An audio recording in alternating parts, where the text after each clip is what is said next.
Construction of Presser Hall began in 1928 and it was completed 1 year later. It was closed during the World War II and reopened in 1947. The biggest renovation was happened in 1985, and the offices and classrooms built over rehearsal hall in two-story addition during 1997 to 1998.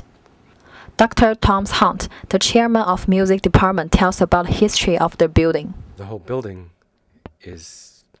was built in the 20s.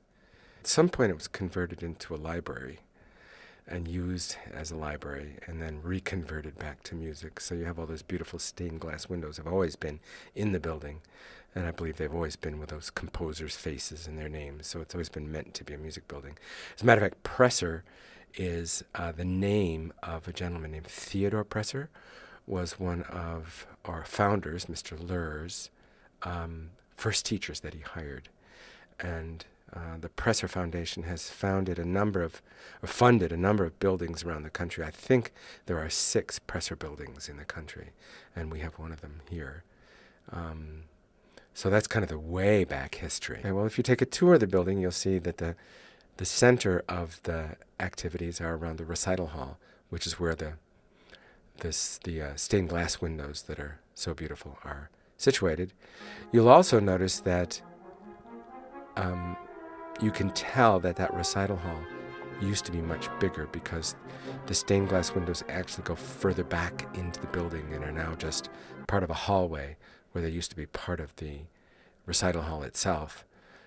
So we look forward to a day when we can renovate the entire building and restore it to its original size in terms of the recital hall. But by reducing its size, we gained practice rooms and teaching studios, and I believe some of that work was done in the 50s and 60s, and then an addition where more teaching facilities were added to like a second floor in the back where there used to be just one floor, was done in the 90s. And in the back of the building is then, of course, also the rehearsal hall, which also has its own stained glass windows, which are quite beautiful. I'm not sure how long that room has been there. It may be original, and it may have been added on later.